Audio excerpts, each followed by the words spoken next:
that day because of the storm.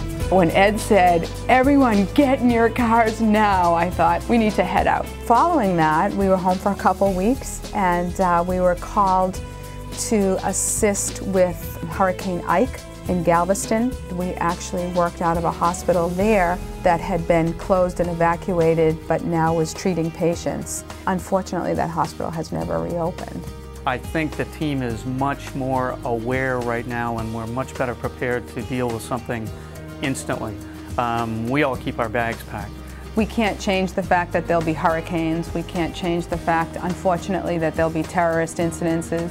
What we can control is our response. Everybody on the team will tell you that without Gina, we would not have the cohesive team that we have. We've met some amazing people when we deploy, you know, whether they be victims of the hurricane or local people there to help.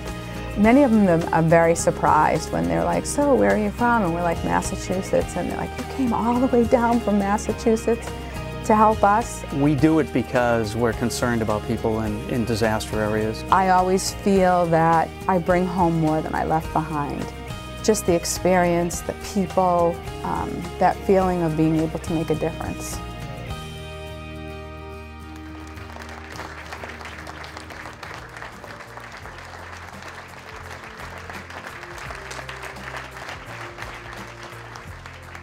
Like Gina and Ed, the Red Cross is always there when disasters strike. Now we need your help. If you can't afford a monetary donation, a donation of time and blood can go a long way to help the mission of the American Red Cross. Please visit redcrossworcester.org for more information. Our next hero is Richard O'May. Like Michael Boma, Richard reacted quickly to save a man's life. He is well trained in first aid and safety and says the training just took over. We're thrilled for one of our employees to be honored in this fashion. The company takes safety very seriously. My job now is a supervisor. I check on my crews throughout the day, going from one crew to another. The training of the CPR and the first aid, it's always something you have in mind that you would use out on the road, where you're going to run into a crew with a problem, you know, whether you're doing bucket rescue or that, you know, a code blue comes in where we have to, it's an emergency call. I never thought it would be at a luncheon. So we train them to be capable to be first responders and first aid folks in the event that it's necessary.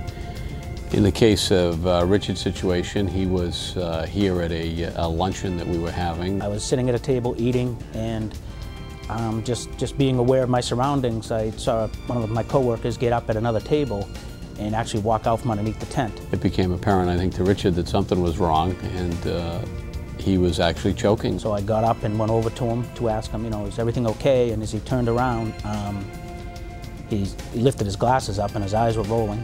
And he did the textbook of, he was wheezing, he was walking away from the crowd due to embarrassment to get away from people, which is understandable. And he just said, you know, do you want me to do the Heimlich? He was nodding and turned around and gave him the Heimlich maneuver, and he dislodged the food, and I guess that made a good day. To receive training, not only will you be able to do the correct skill should an emergency arise, but we train here at the American Red Cross so people understand when something is going on. I think the years of training, I've probably gone to the course about 29 times. So it's a question of it just literally, I was amazed how quick it didn't, you know, you don't think about it, you just do it. It's good. You see that from time to time, whether it's a firefighter or a police officer, they do what they're trained to do, and I think in the case of Richard, a little different circumstances to how we trained him and why, but certainly put it in action. I was very surprised how many came up to me when I was alone and said to me that was a great thing. There are two types of people in an emergency. Those that choose not to respond, or for whatever their reasons are, they don't have the training or just lack the initial oomph to be able to deal with those situations. And then there are people like Richard who have responded in an emergency to help save a life. They just have it in them to be able to deal with a situation like that, have some training behind them, and just have that little spice, that little bit of kindness towards man, or whatever you want to call it, that allowed him to help save a life. He absolutely saved a life that day.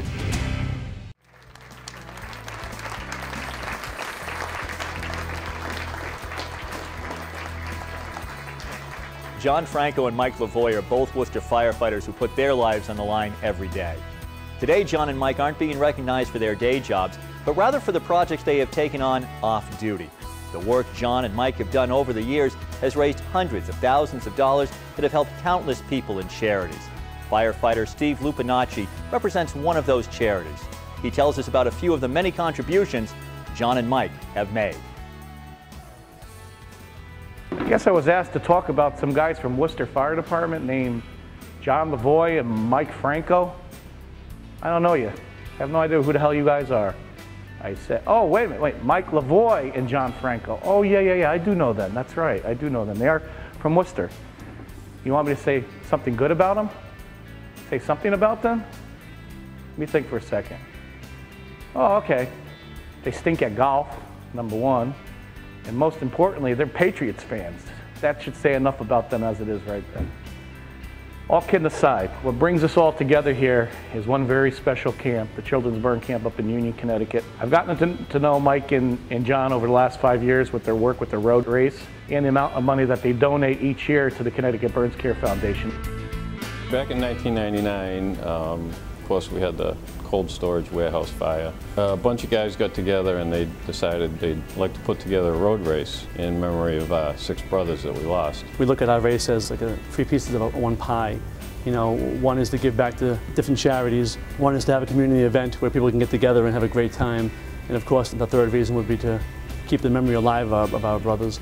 After that fire, things changed personally for me and I decided to get involved. It's just nice to give back to the community through, you know, charities and any way that we can. The community gave so much to the families financially and emotionally that we felt by asking only money for the memorial, we were just asking, just gimme, gimme, gimme, and we kind of wanted to give back.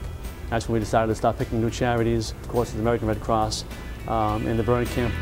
We went down to Connecticut to the burn camp to present a check to them, and we didn't know what to expect when we got there, and it was quite a shock. Some of the kids, they're really badly burnt. By the time we left there, it was just amazing how much fun these kids were having. Kids are just, you know, severely burnt, not only physically, but emotionally and mentally, and it's just, it's a great environment.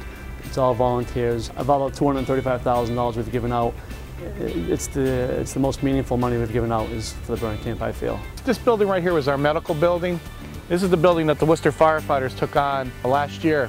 And they came in and they basically stripped the whole roof off, replaced the decking, and put the new roof on. That's a pleasure for me. That's not, has nothing to do with being a hero. It's kind of hard to classify yourself a hero, and most of the things that I do, most of the things that I'm involved with, I need a lot of help with. These guys do it below the surface, behind the scenes, and they never say never. These guys are truly heroes in the community sense of the word, and I applaud them for their work and effort. It's all about firefighting when you first get on the fire department. Then you start to realize that you're really helping people. You're going to put 32 years of your life into this job, and you have 2 choices. You can be involved and not be involved. Either way, you're going to get a pension out of it, but you're not really a firefighter unless you're involved in things.